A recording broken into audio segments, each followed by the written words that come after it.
They brought guns to my street, fake ones painted to look real, and demanded my grandfather surrender. Neighbors screamed, thinking it was a SWAT raid, and the HOA president who caused it all stood smirking, until she found out who my grandfather really was. Act 1. The conflict begins. When my grandfather came to visit me in Sunset Grove, I thought it would be peaceful. He's 70, gentle, the type who reads newspapers on the porch and asks me oddly specific questions about finances.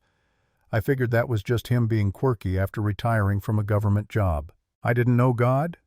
I wish I had, that he had spent 30 years in the FBI chasing financial crime, and even in retirement he was still working as a consultant.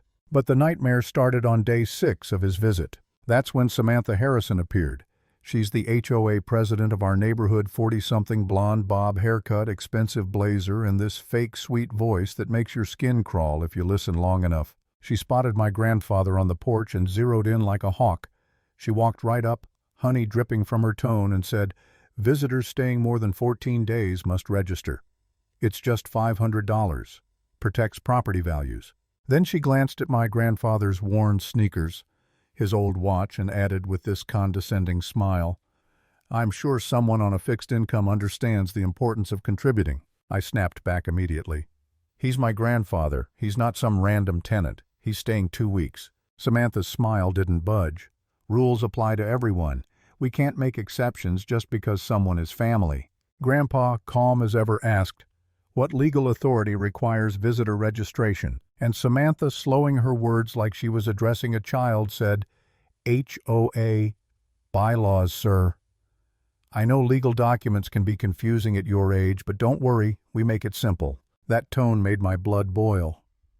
But what chilled me more was how Grandpa's eyes sharpened.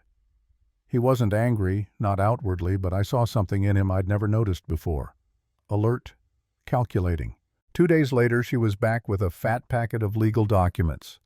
She tapped them against her clipboard while saying the fee was now $500 plus $25 daily penalties. She looked straight at Grandpa's old watch and added, "We do accept payment plans for people in your situation." I could feel my chest tightening. It wasn't just annoying, it was humiliating. She was treating him like some broke old man she could bully. And part of me wanted to yell at him to just pay so the embarrassment would end. That night I did yell. I told him, "Why can't you just follow the rules? You're visiting my home."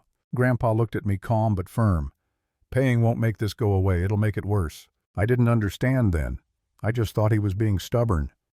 Act 2. Escalation and doubt. By day 11, Samantha had turned vicious. She showed up with a running tally of $650, sneered at Grandpa's clothes, and said I realized this might strain the budget of someone living on government assistance, but rules are rules. When he asked about the legal team, she kept referencing. Her voice went hard. "That's not how this works, dear." And then the line that still makes me furious. "We can't have just anyone thinking they can ignore the rules that maintain property values for homeowners who actually contribute to society." The threat turned explicit the next day. "Payment due tomorrow," she said, "or we proceed with enforcement."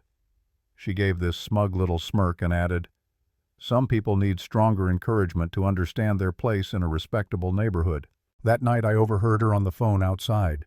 "Need additional resources for compliance issue.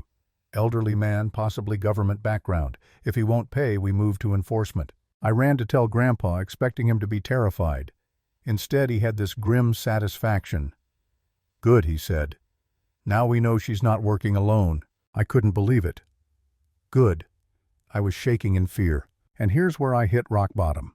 I felt trapped, powerless, embarrassed. I actually asked him, begged him, to just pay. "It's only money, Grandpa. Why can't you just do what they want?" He put down his newspaper and said quietly, "Because bullies don't stop when you give them what they want. They escalate." I remember thinking, maybe he's wrong. Maybe I'm the one who sees this clearly. Maybe avoiding conflict is the smart way. For a few hours I doubted him. I doubted myself. But then the black sedan appeared. Tinted windows, expensive suit inside, meeting with Samantha. Grandpa looked once and said, "Wrong car for a neighbor. Wrong body language for a friendly chat. That's business, and not legal business." And just like that, the mask slipped. Grandpa wasn't a fragile old man. He was seeing everything I couldn't. By the final evening, it was no longer about money. It was about survival. Act 3.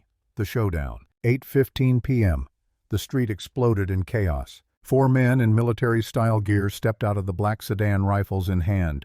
They moved in formation, almost convincing, but Grandpa whispered, "Watch closely.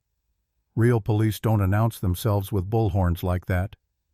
And their rifles, the orange tips have been painted black. Those are props." I was frozen in fear. He was calm, almost clinical. Meanwhile, Samantha stood down the block, arms folded, glowing with satisfaction. She shouted for the neighbors to hear.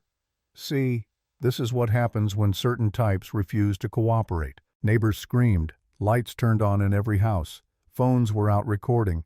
Someone actually called 911 about a SWAT raid. The fake cops started yelling, "Police Thomas Sterling, exit the premises immediately." And then Grandpa stepped out, calm, hands visible. The lead fake snapped, "That's not your concern, old man." Grandpa tilted his head. "Which department are you with? Where's your commission card?" They froze, whispered to each other. I don't know what possessed me, but I found my voice.